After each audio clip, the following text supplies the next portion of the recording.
Hello, PodFam, and welcome to another episode of The Tea with Laura and Rachel. Today, we have a very special guest, Katie Dean. Katie is the co-founder of the Viewer Discretion Legislation Coalition, a group dedicated to changing legislation around what can be put into Canadian mailboxes. Particularly, which we will be touching on this evening, is graphic anti-abortion pamphlets being distributed across Canada. Welcome to the show, Katie. What are you drinking this evening? Pinot Grigio, wine time. Love Thanks it. for having me. Love it. I wish you gave us the memo. We would have brought something fun as well. I know. I just have an herbal tea. No, yeah. we need some wine. I know. Yeah, same here. Well, my tea is a Bengal spice tea because I'm recording from my place of work this evening, and that's the only herbal tea that we have. So here we are. At least it's not wine at work. You know, sometimes we wish it was. Sometimes we wish it was. But I hear you. Yeah. What are you having, Laura?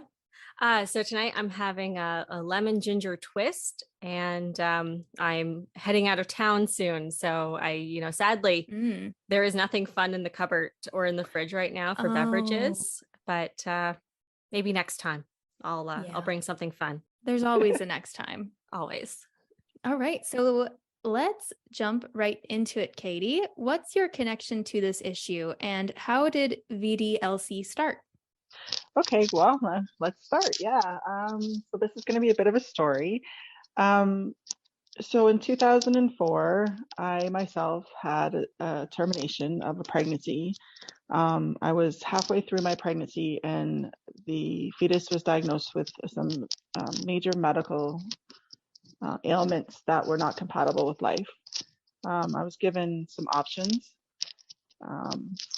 It was the most difficult time of my life, I would say. So at any rate, I did elect to terminate the pregnancy and stop the pregnancy.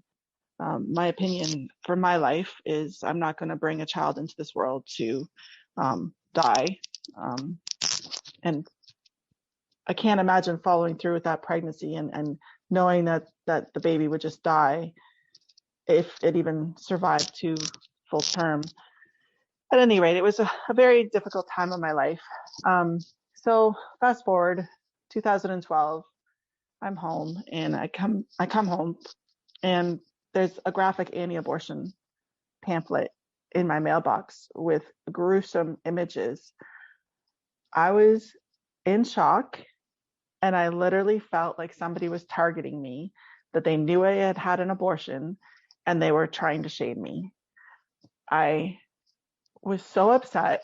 It literally put me back into that time of my life when I had the abortion and lost my baby, and had to make that tough decision. So it was really traumatizing for me. So at any rate, that was in 2012. Moving on, I'm in the same house in 2020 during COVID.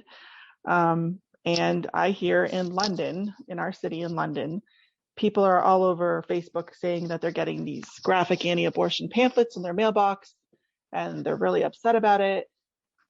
And I'm like, oh my God, they're going to come to my street again.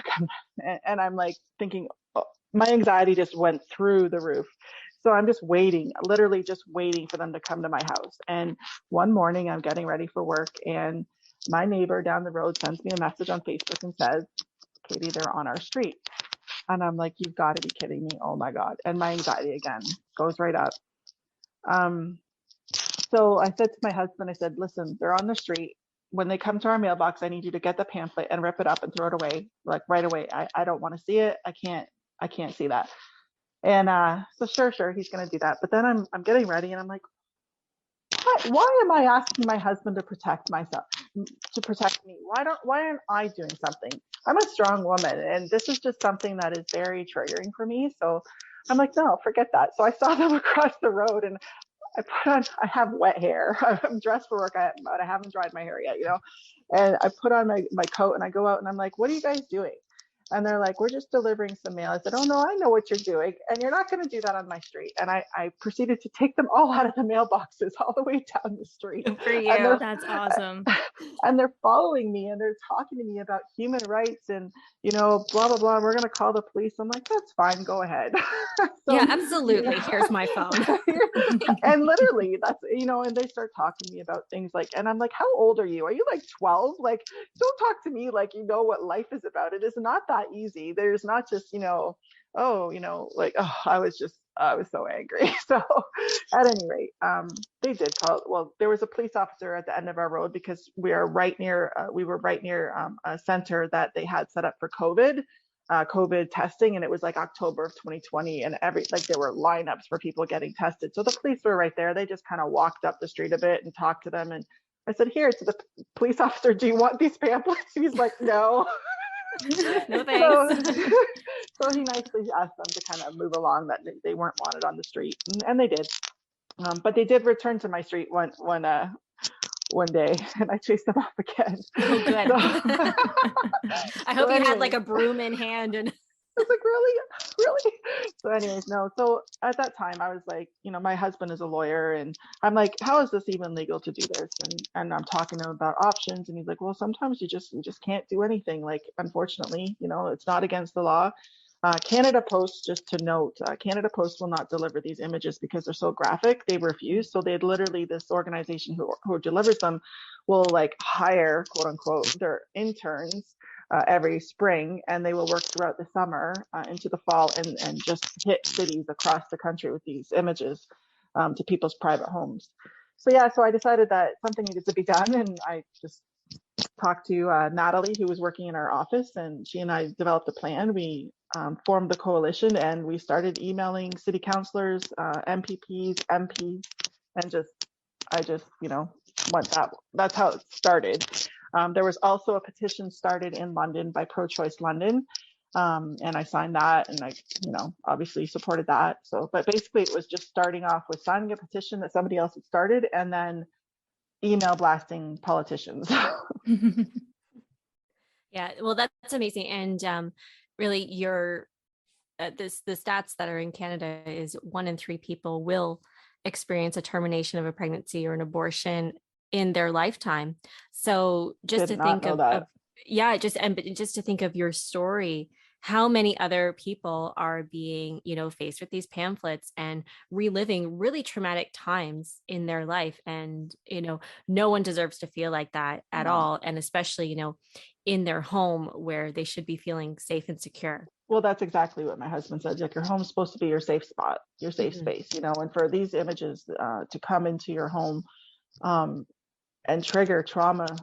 And not only that, but kids are finding these images. And I have a huge problem with that as well. So now parents are being forced into conversations about abortion that they shouldn't have to have with children, or they're making excuses like, oh, that's just ketchup, about these images, they're very bloody, and oh, that's just ketchup, and now the kid doesn't eat ketchup anymore because they relate it to the scary image, so it's not okay. So so the politicians, the city councilors started hearing our voices, and then an MPP reached back out to me, and he got involved, which I was so grateful for. And we kind of just went from there. We also, these people were also in our city on street corners with the same images, huge signs. So I actually, Natalie and I, we made this rapid response team, as we call it, and we would go out and block them. So we would stand in front of the images so people didn't have to see them with our own signs. Yeah. Amazing. Yeah. Rachel, like, you went to school in London. So I feel like London's definitely like one of the hot spots for this group, because, you were telling me about times where there'd be protests and just people out with signs all the time on your campus. Yeah. Like, I didn't, I lived in an apartment building when I was in school. So I never actually had like a flyer delivered to our apartment, which was nice. Because, as you said, Canada Post won't deliver it. So, but people couldn't get into the apartment if they didn't live there otherwise. So that was nice. But I do remember, because I was in school around 2014 to 2018. And I just remember, thankfully, I didn't encounter them closely. But the school, like in our various Facebook groups and such, would be alerting each other saying, hey, this group is on this street corner today. If this would be upsetting for you, try to avoid it. But the thing is I remember when we were at school, those locations where they were picketing were prime locations for students going to school. And like, that's just, I know those street corners you're talking about too. Yeah, I'm sure. Like all the students are there, and I'm glad I never got faced with them closely, but I know people who did. And I'm really, really glad to hear that you've started this organization, especially in like a city that's like kind of close to home for me, because it's nice to see that like a difference is being made for people who have come after. Right, And, right. like, And it's funny because these images have been around. Like this campaign of theirs is called victim photography, that this organization it calls these images, and they've been doing it since I think around 2010. mm-hmm. So over a decade, and nothing's ever been done about it. So yeah, I'm really glad that finally some people are starting to step up and make some changes on the laws. My goal is to create laws. So yes. Mm-hmm. And just speaking to the images that they use, we spoke with Dr. Ruth Habte a few episodes ago, and she's just like, these aren't, realistic to the size of That's a fetus at the week that they're claiming. You see some of these pictures, it's all manipulation. It's like a practically newborn baby, and they're like, this is a 6-week-old baby, like it's wild what they come up with. Like there's absolutely no fact behind it. It's all misinformation. It's a total misinformation. Listen, they have one image of, I'm sure it's a stillbirth, Yes. and I try not to look at the images when I'm counter protesting. I literally had to expose myself first to the images online in order for me even to be able to do this work, because it was so triggering for me. And I was like, Absolutely. I have to do something. So I exposed myself to them. And then I, would go out and I would counter protest, but I wouldn't really directly look at the signs, Yeah. But there's one image that startled me one day. It was this image. And I'm like, that has got to be a stillbirth. This is absolutely horrific that you're on a busy street corner, you're distracting drivers. And I said to the person holding the sign, I said, don't you understand that you are traumatizing women that are driving by here that probably that may have had a stillbirth, and you know what their answer is? I will never forget this. She said, well, if they're pro-choice, it shouldn't bother them. Oh my God. Yeah. How can you say that to someone? No, I know. They're so heartless. Mm-hmm. I'm That's like, terrible. that's the only day I've ever cried on the street. And I was like, I had to walk away. I was crying. I was just, I know. I was like, no, now. because I know women who have had stillbirths, and I'm just thinking, so I have to be out there to represent people that can't do that, because 10 years ago, I could not do the work that I'm doing now. Yeah. And you're so courageous. And we'd love to just talk a little bit more about this group who's distributing pamphlets and standing on the street corners. Who are they? Is it just them? Okay. we don't have to use their name. That's totally fine. We can come up with a totally different name for them. But like how many, I guess let's phrase it this way. This is a pro-life group that's based out of Calgary, Alberta. Okay. I really don't want to name them. I don't feel like that's totally fine. No, that's absolutely fine. Yeah. Is there just one main group in Canada or there's several? There's one main group in Canada that uses these images, and they distribute them to smaller groups, like London Against Abortion uses them. Toronto Right to Life, or I think it's a Toronto Right to Life or something. I don't know what they're called, but they use them. So they will distribute the images, and they'll try to get people to be in the cities, and do this work for them. The main ones that the interns that they hire, quote unquote, are homeschooled young people, and they hit Vancouver, Toronto, Calgary. They've hit Winnipeg now really hard. They don't go out east too much.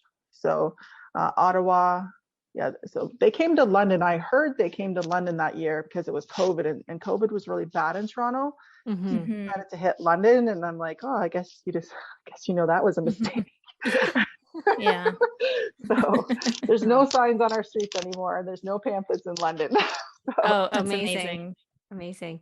Yeah, it's just kind of crazy. It's like they're this hub of misinformation that all these other groups can, siphon off of. And in our last episode, we were kind of talking about groups like this having a tax exemption. So do you know if that's how like this group would be treated, or is it more like a business? So they do not have charitable status because they know they wouldn't qualify.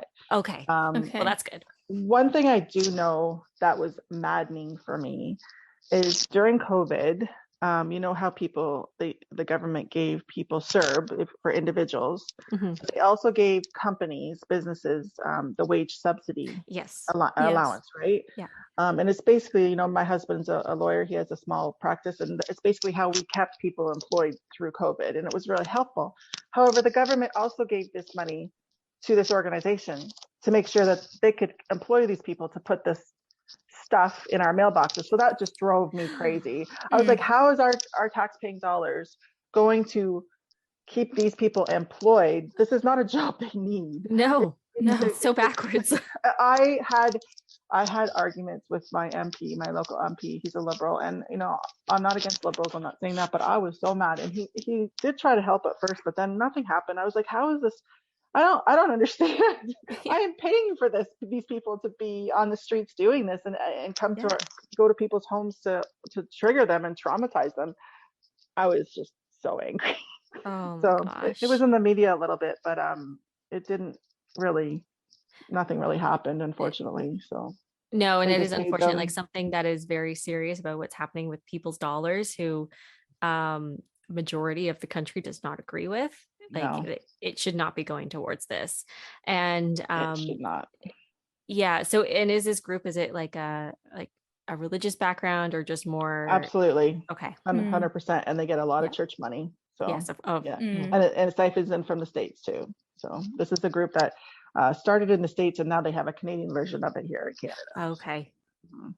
And their images, these are all images that, again, they show them in the Yep. States, you know, a lot, and now they've brought Well, it it here. always seems to be the same collection of It is. images. Like it's Yes. all stock photos, you know. Yes. So Yes. it's kind of crazy. They're just recycling these same images that Yeah. are Yeah. Like, how old are they? And then actually, I was on the street one day, and one of the lead organizers, the lead guys, men, of course, came down to London because the pushback was so hard here in London, and their interns were getting tired.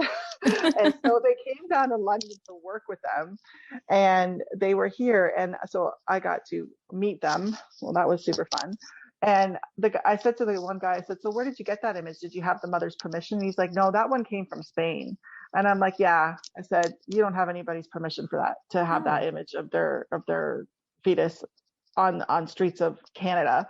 I said, you're disgusting. So, you know, I just kind of say it the way it is. But and then I just walked away. I'm just like, you're not going to change this guy. So, No. and that's the frustrating part, is this organization is run by men.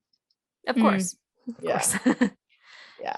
Yeah. Don't understand No. women's bodies or care about any human rights. Oh, they think they know it No. all. Absolutely. So. So you've been making incredible headway in London. So where is VDLC today?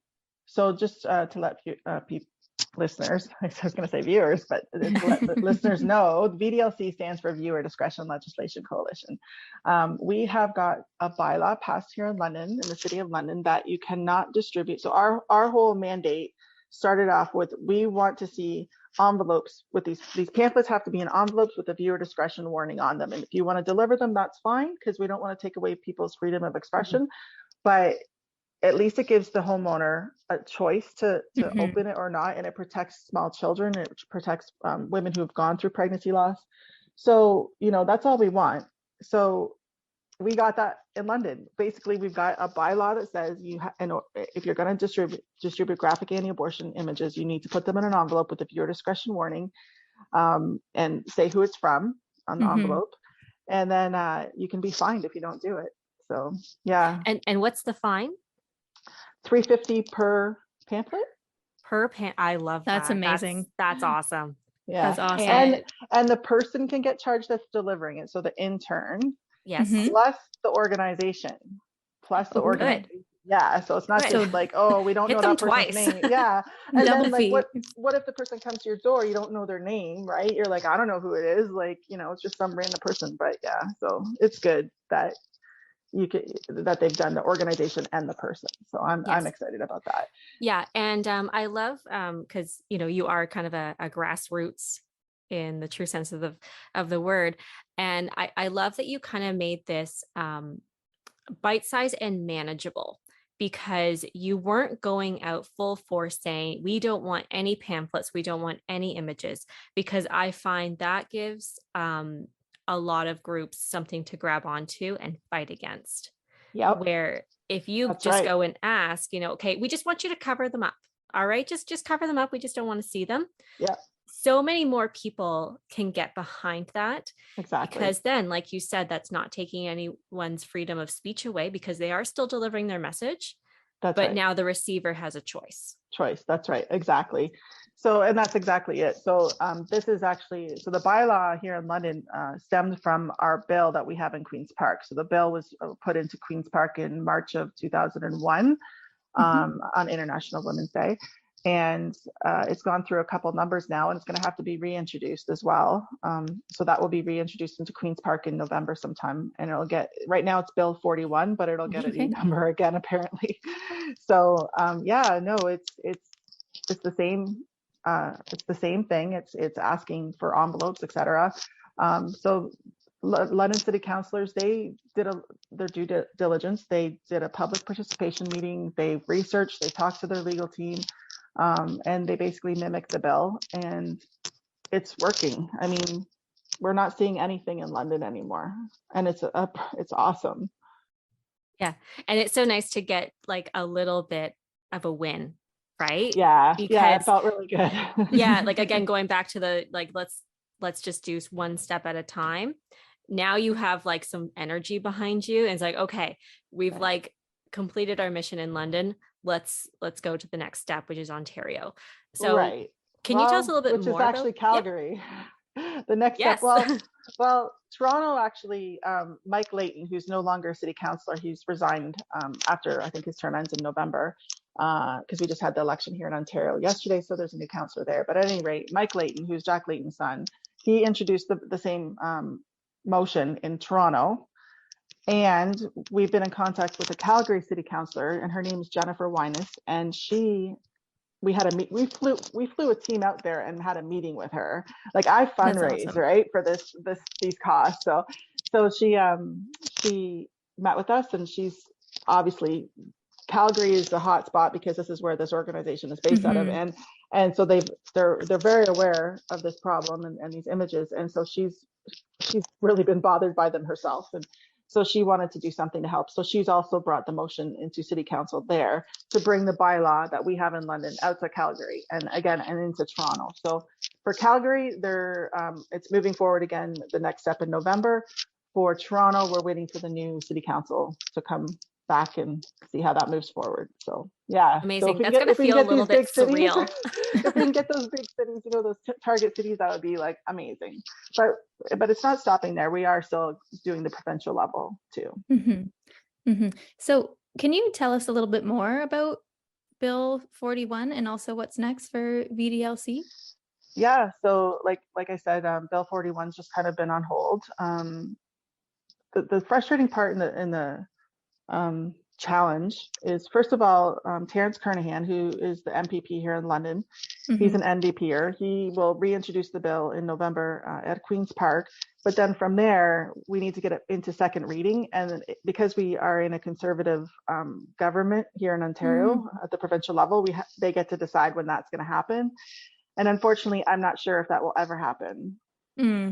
So I'm hopeful because I'm hoping that Doug Ford and the Conservatives do understand that this is not taking away their freedom of expression. This is asking for a little bit of respect. This is a human decency issue. To me, and the VDLC members, this is a nonpartisan issue, and this is not about abortion. This is about common human decency. Would we stand on street corners with a picture of a beheaded person or a victim of a drunk driver that's been decapitated or something awful like that? We don't do this. It's indecent and it's not okay. So we're hoping that they kind of look at it from the family kind of aspect of it, the kids, and just but I don't know really what's going to happen there. I'm hopeful, but I'll have to Yeah, I mean, strategize a little bit. it's just common sense, right? Yeah. Like you said, you wouldn't You put think like it would be? a gory, body No. on a Yeah. sign, but yet you are doing that. Yeah. It's Yeah. just a fetus instead of a Yes. full-grown human. And Exactly. can you just walk us through a little bit about what it takes to pass a bill? Because Oh, I'm a little unfamiliar myself, because there's like a Mhm. first reading, and so what yeah. happens There's after a second the reading? second reading, and then now I'm not an expert either because I'm literally learning. I think there's like a third reading and debate, like where they talk about The maybe pros they and want to make cons. maybe they want to make some tweaks to it, things like Okay. that. I think it goes back to a committee if it gets to the point where they're thinking seriously about passing it, where it might, like I said, maybe we don't want to charge them X dollars, they want to charge them this much, or maybe we don't want to have on the envelope to say this, we want to, whatever, to tweak it. I'm not 100% sure. I have a graph that shows the process, but I actually forget right now. Okay. Because there's like steps, and it's like not just a couple meetings and it's done. It's a whole process. Yeah, because I was a I little learned a lot with confused. yeah, I was Yeah. too. I learned a lot with the bylaw process of creating the bylaw in London. I learned a lot with that process too, because it was a lot more than I thought. And you just, it takes endurance and consistency and persistency to get stuff like this done, because it's Mhm. not going to happen in a month. It's not going to happen in 6 months. It's going to take years. Yeah. And it's been 2 years this month that this has been going on for me, that I've been working on this. And yeah, so, and I'm not giving up. So Mhm. yeah. Well, no, that's perfect. Thank you for clarifying that a little bit, because I was looking at the bill and I was like, oh, a first reading. Wow, it was passed on the first reading. Of course it was. I had like Wouldn't that no be nice? idea. Oh, I that'd know. be awesome. Yay. Yeah, I was thinking like, wow, it didn't have to go to a second reading. But Yeah. clearly, like I'm in the Yeah. wrong, and I know It's little sitting there about politics. basically. Yeah. I hear you. I hear you. So yeah, no, it's just kind of sitting there. Well, it was sitting there, but now we gotta, like I said, reintroduce after the summer session, I guess. So the summer Mhm. break, and then they were waiting for the election in Ontario to be over, and It's so one yeah, thing after another. it So is. And like I said, you just have to have the time. Don't give up. Just hang on and keep working at it. mhm. Mhm. So the kind of going back to like the very popular street corners in London where everybody always is with their signs. Um, is there anything that can be done, do you think, about like them having the images on those signs, or does that kind of get in the way of the right to protest thing? So no, that's a good question. I know that a woman here in London who used to be with Pro-Choice London, she actually brought something to City Council right before, what month are we in? October? I don't know, a few months ago in the summer, I think, and she's asking for them to do something about the signs as well. I Mhm. mean, I would totally support that, and it's on my radar as well. However, I feel like, again, going back to just little bites kind of thing, little things at a Yeah. time versus just let's just do it all, just ban it. And Mhm. that's when we're going to run into legal issues where the city's going to get sued, and city still may get sued. I mean, they threaten lawsuits left, right, and center, this organization. That's how they kind of try to control politicians and decision Mm. making at those levels. So I would love to see the signs banned as well. Mhm. Yeah. And has that been their main response? Yes, Just Mm. threatening lawsuits? yes. And what basis, like what are their claims for Charter this? right, their charter rights, freedom of expression, Oh, okay. which is, again, going back to the angle, right? Yes. We're not Mhm. taking away your freedom of Yeah. expression. We're asking for common human decency here.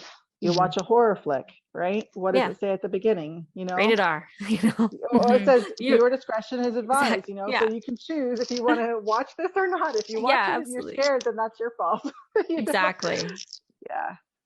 Giving the control back to the individual and to what they want to expose themselves to. Mhm. So Mhm.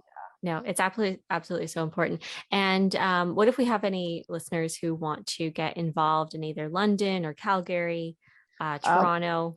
we have a website. Anybody can contact me, www.vdlclondon.ca. We have a Facebook page, we have a public page, and we have a private page. So if you want to get into the big details of what's going on, you want to join the private page. and answer the security questions to get in, because we have had spies. Oh, for sure. Oh yeah. So so that, and we're on Instagram. We're on Twitter a little bit, but not a whole lot. But yeah, just contacting us through any of those platforms. We do have a team out in Calgary starting. I don't want to give you all the details because, somebody might be listening that I don't want them having the one up on what I'm doing next. That's totally fine. We'll have people contact you directly if they are in Calgary and want to be involved. And like, what kind of help do you need? Do you need people to help block these signs, or? Yeah, so it would be great to have a team in Calgary and a team in Toronto, especially to block signs, because we do track where they go. We have a map. And they have key spots, basically. Now that they listen to this, I'm sure they'll change their spots.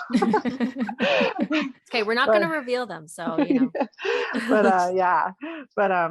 so people who want to help block people, to fundraise, people to advocate at the political level, start petitions in their city. That's so important. The petitions, like starting a petition and getting a lot of signatures. Our leadership team has been to Ottawa petitioning, Milton, Toronto, the streets. Like, we just go out on the streets and we have the petition. It's printed out and for the provincial petition, and we just get signatures. We've flown out to Calgary to do the same. We petitioned on the streets of Calgary. People are so appreciative of the work we do. When they're signing that petition, they're like, oh, somebody needs to do something about this. That's great, So we get such good feedback. We have had federal petitions as well. Of course, they have not had the government's, just like, the federal government's not doing anything about it because, I don't really know why, to be honest. I've gone a different angle with them too, that I'm actually going to follow up with under the criminal code. My husband's a criminal lawyer. Oh, and, perfect. So I kind of had that code there. Yeah, I've got that big book. So there is a section there that I think applies to the street signs. So I have, it's on my radar. So just put it yeah, this is something that should just be nationwide, like without question. 100%. Like, these images are on trucks in Calgary, and they drive around with them. If that's not asking for distracted driving, I don't know what is. My God. Oh, doesn't get much worse. No, it's awful. Wow. So disrespectful. Yeah, so we'll put like all of your links and stuff in the show notes so that our listeners can contact you and such. But say one of our listeners are really passionate about this. They live in a city that's not London, Toronto, or Calgary, and they'd like to get that initiative started. Do you recommend that they reach out to you and you kind of join forces? Because, that's been such a messaging with all, like, over the last few months is, like, don't just like start your own organization, like join forces with the ones that exist that have the history. So right. Would that be what you recommend? 100%. Thank you for saying that. There are cities out there that, I don't even know, maybe it's happening. Woodstock is just a small town outside of London. It's happening there. If anybody's in Woodstock and wants to do something about it, I'm here. I will support them. I will help them start the petitions. I will help them do whatever they need to do. We also do fundraise. So, we would pay for signs, things like that. Like, they don't have to have out-of-pocket expenses in that regard. Like, we would provide what they needed. I know what's going on in so many cities that I'm sure I don't know them all, but any city, absolutely. Great point. Thanks for bringing that up. So, of course. Yeah, and I think that this is kind of a fantastic time because we've just had the municipal elections here in Ontario, at least. And so, you've got new council probably. And I know from my hometown, a lot more like progressive, like the old boys club is kind of being broken up, thank God. And, there's younger people coming in. There's people who are very progressive in their thinking. And I think that's just a great opportunity to say, hey, I'm passionate about this. I want to protect my community. How can I make this happen in our town? That's right. Like, when I first started, if you Google graphic anti-abortion pamphlet, all these cities, so there'll be newspaper articles like CBC, Global News, CTV. Everybody's done an article on it in all the cities, but nobody's tried to make change happen. So all these people out there that have been affected and upset, you know, they don't know what to do. They've complained to the media, but I mean, and maybe sent an email to counselors or whatever, but you know, how do you actually get change to happen? Get all those voices together and stand as one unit, you know, instead of all the little people across the country. We have to stand as one unit and demand change.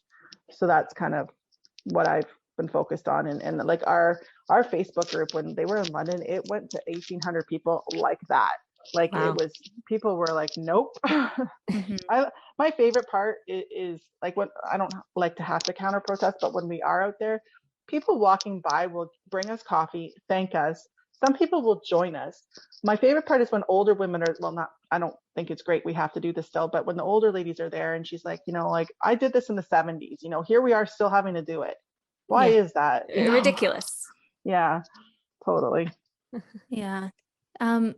So you mentioned that you do a lot of fundraising. So how could our listeners say, you know, they are interested in helping, but they can't physically be there?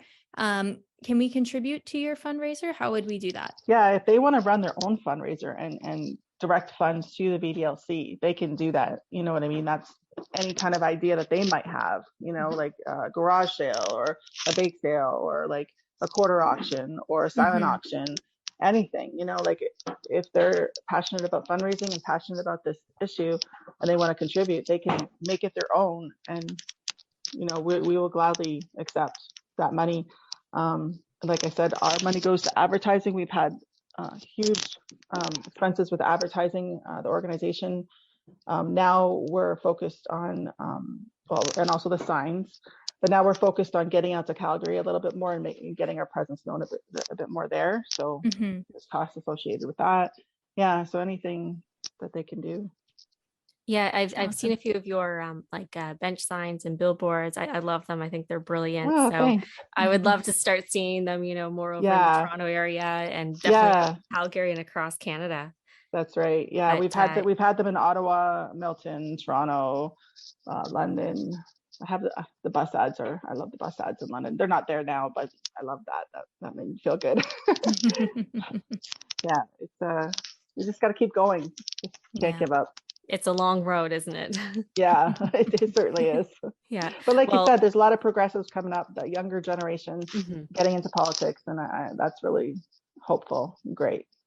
It is hopeful. And I kind of wish I had been in town the night of the all candidates meeting, because, you know, we've been having so many discussions around human rights and freedom of choice that I would have loved to have snuck a few questions into those debates, just because, you know, still the majority of the candidates were older.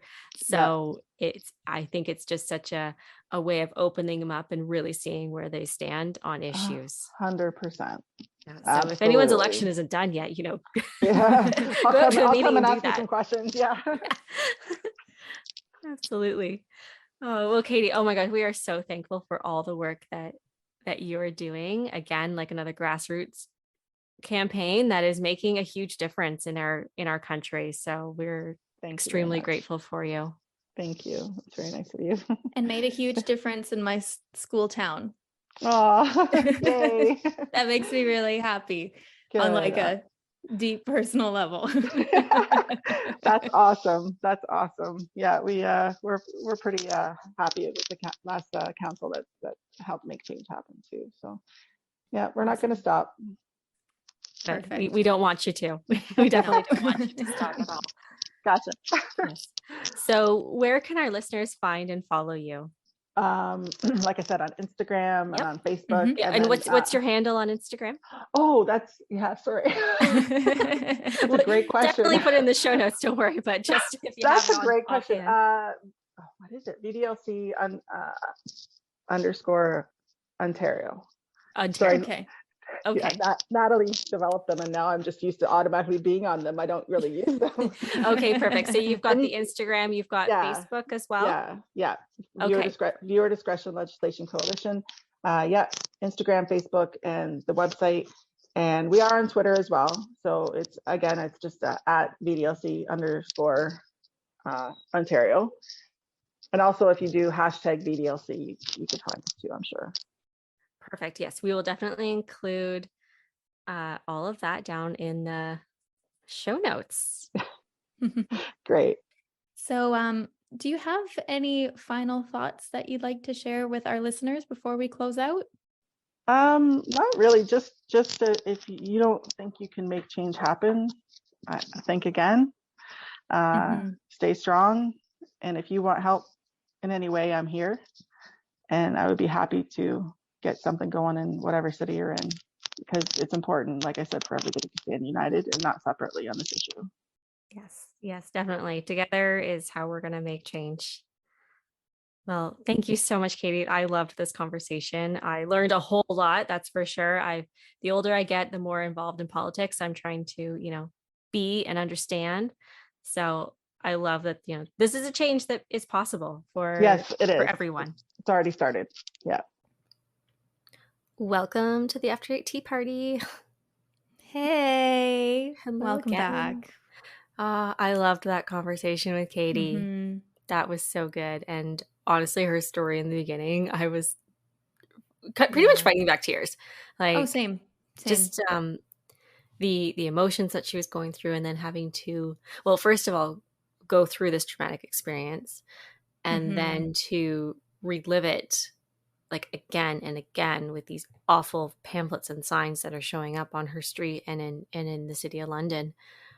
And how many Mhm. other people are being faced with this? Yeah.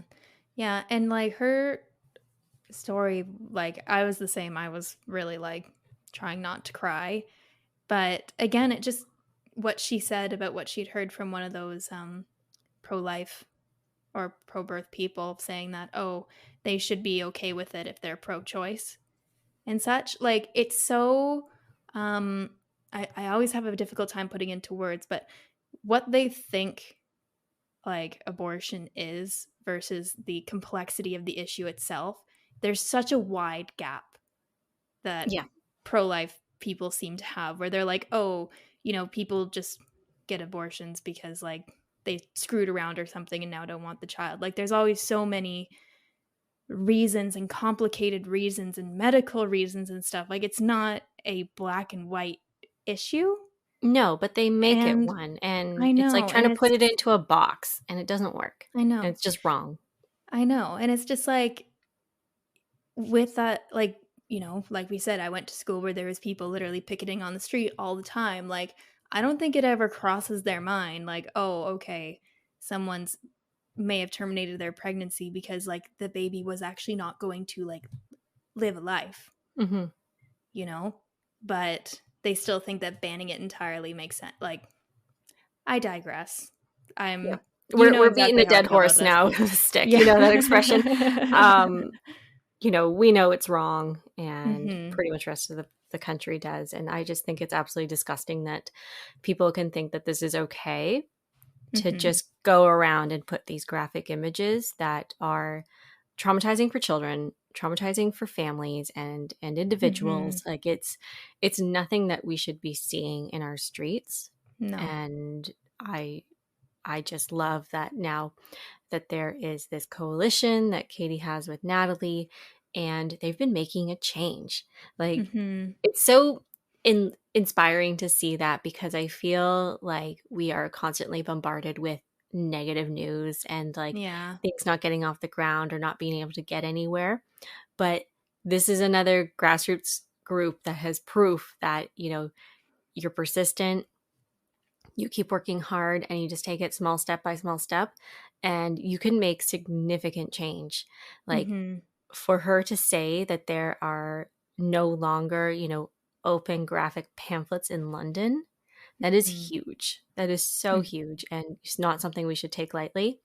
And No. I'm sure there's been like many moments where she's just been like, oh my gosh, are we ever going to get anywhere? But Mhm. now looking back, it's like, look at where we started from and what we've accomplished. Mhm. I just hope that like more cities can experience this. And then slowly, that's how it's going to become a nationwide bill. Yeah. Yeah, and it goes back to our chat with Dr. Teal as well, where he emphasized the importance of, starting small. Yes. and with your grassroots organizations. Like when we were talking to him, he talked about, okay, well, maybe start with having free menstrual products. Mhm. And she, I feel like, reiterated that point here in a different way, where don't start the process by saying we need to get rid of all of these images out of our city. It's Mhm. like, no, just make it more difficult for them to just like slip in something horrible like that into your mailbox. It's like, we're not taking away your freedom of speech, but we don't want to see that Yeah, without proper absolutely. packaging. And I think that that just makes it very digestible for people that want to get involved in an organization like this. And, it makes it, I don't want to say, like, I don't have any other words, but like easier to defend Yeah. against the organizations that against the organization, Mhm. because apparently there's just the one. But yeah, I think that we've brushed on that point a lot about the importance of starting small and not like taking small bites, and I think it was really reiterated here, so it's very, very important. Yeah, it absolutely is. And I was actually having a discussion with a friend of mine who does work in the federal government. And she really emphasized, it's actually at the municipal level that Mhm. the most change happens that is reflected in people, like the individuals' lives. Yeah. So I feel like um, a lot of the time, like municipal politics are just ignored, like no one really cares about it. But Mhm. the thing is, this is where the opportunity is for, especially, young voters like ourselves and ones coming up behind us to really get involved. And I need to look at the most recent election number since it closed, but this was one of the um, most participated elections that Mhm. happened in my town. Mhm. And the thing is, it was like, okay, last time I checked, the vote was like 19 to 20%, Yeah, which in the grand scheme is not very many people. but it's But more than in the past. it is more in the past. And when you compared it to like the next town over, they had 5% participation. Mm. Wow. So, how much uh, is being left on the table, and how many things are being decided upon by a super small group? And the funny thing is, so if anyone is in Ontario, we have, or I don't know, Rogers TV might be national. Guys can check me on that one. But my town has like a local Rogers TV station where they actually aired all the candidate meetings and posted them to YouTube.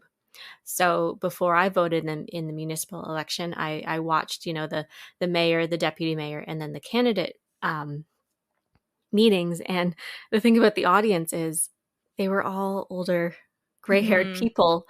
And I don't think I saw a single person under 70 in the Yeah. audience.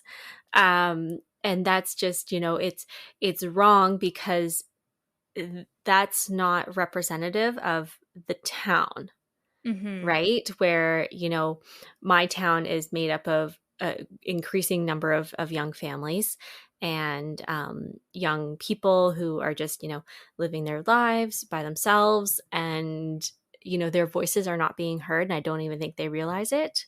Mhm. So that's just my little PSA for, please go out and vote in your Mhm. municipal elections because they decide on hospitals, on housing, affordability, land Mhm. conservation, environmental stuff. And Mhm. now this is how you can protect your community against these awful pamphlets if your community is being hit with them. Mhm. And kind of jumping off of that too, lots of times like people coming up in government kind of move through the different levels Yes. and such that, if there is somebody running for your local municipal government and you kind of learn more about them and you're like, oh, I really do not like this person's policies, then you need to get involved and be like, no, not, you're not getting my vote, as opposed to not getting involved. That person gets in, and then over time, they can slowly work their way up and have an impact on a provincial level, maybe even a federal. So, Yeah, absolutely. And okay, I know I kind of said the old boys club in the episode, but it's true Mm-hmm. because I was listening to candidates that, were currently on council and trying to get back on versus the new ones. And, one of the candidates was just like, well, we have enough trees in our town. So, like, climate change is not a thing Oh my for God. us. And I was No. like, okay, thank God. He was actually heckled a little bit, which I like felt bad for, but like not at all at the same time. But this is someone who had been sitting on the council for many decades. All right. Mm-hmm. So this is the kind of thinking that you have about climate change, which is very visible in Mm-hmm. our world, and going hand in hand with having forced birth messages going out in the town. It's the same thing. It's the same thing. They don't see it as a Mm-hmm. problem, and maybe that they're for this kind of stuff. I don't know. I don't want to speak out of term there, but this is where you need to, have a voice, go to those meetings. I definitely, now that I know about them, I want to be more involved and find Mm-hmm. out when they are so I can have a voice in my town and bring up issues like Yeah. this, and then hopefully get that same change where we're not faced with having graphic images that are traumatizing people. Yeah. And, like Katie had said, where, when people were coming down her street and stuff, people were like, oh, thank God you're doing something about this. That, it does seem like a big issue where it's kind of like, oh, well, like, who's going to do something about Mhm. this? You know, it can be you It can be that you. does It can something about absolutely be it. you. Because, the kind of the saying that, like, if you don't do it, who's going to? Yeah, So, some words to live by. absolutely. And I think this is definitely something we have learned throughout this entire series that we've been doing. This is now what, part 6, I think. I, I'm pretty sure we're on part part 6. part And 7, I don't know. 6 or 7. And for all the amazing people that we've talked to, all of them were just like, hey, I'm just this person here, but I saw something, I didn't like it, and I'm going out to make a change. Mhm. And then they got a supporter, and then they got another supporter. It became like this uh, giant group that actually is making a difference. So I think Mhm. that's where a lot of the time where people get thinking like, oh, someone else will make sure that ends. But if everyone's thinking that, then change is never going to happen.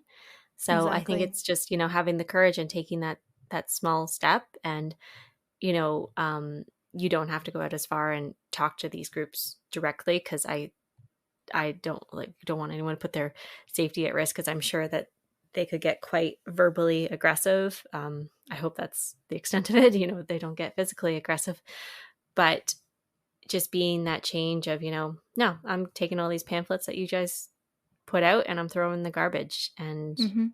I'm going to call my local MPP. Exactly. Well, that's it for me. I don't have Yeah. any other thoughts. Do you have any other thoughts? No, I loved that conversation, and we hope you guys have enjoyed this entire series. This is kind of Mhm. us wrapping it up. Yeah. Um, We may I, have one more, but yeah, it'll I be think like this will be something that we always want to revisit because we are so passionate about this topic, human rights. Rachel and I have both learned so much. So we just want to thank like all the guests who have been on the show. Um, you've opened up our minds, and I think to our listeners, thank you so much for being on this journey with us. We hope you learned something, Mhm. and thank you for supporting the show and really just getting the message out Mhm. because, like we said on our very first episode, um, Canada is compared to the States so often Mhm. that it's so different, and we can't be treated the same. And I feel like what's actually happening in Canada is really in the dark. Mhm. So I was just so glad that we had the opportunity to bring a little light to the history, what's going on, and how we as individuals can support this. I'm with you there. And, for our Canadian listeners, we really hope that this has opened up your eyes on how you can get involved, and also given you lots of information. I mean, I know that we've taken in lots of information about what's going on in our country, but also for our listeners that are outside of Canada, we hope that this has inspired you to do your own research into the reproductive justice history in your country, and also to take some steps to get involved in any organizations that are available to you there. So, yeah, hope you Yes. guys liked it. It was a lot of fun. We, kind of going to miss it. Yeah, I will Yeah. too. I think this was just an awesome conversation. I think for all of our guests, we'll probably be touching back with them at some point for updates and just seeing how we can continue to use our platform to help spread their messages. Yeah. We If need you to find out if Dr. Teal got into city council. Oh, we got to touch base with We got to Dr. follow Teal up. for sure.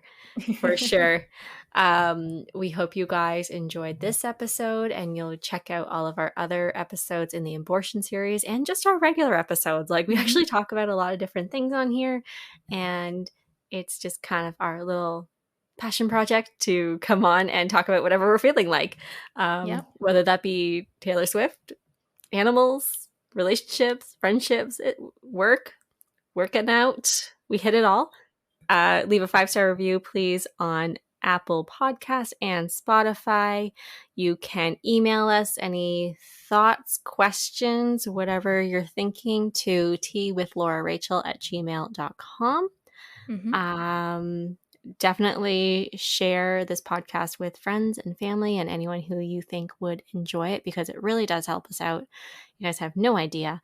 And we also love hearing from you. So don't be afraid to reach out. Rachel, anything else? If you are interested in getting in touch with Katie or have any questions for her, let us know and we can help liaison. And with that, live like tea. Live like tea.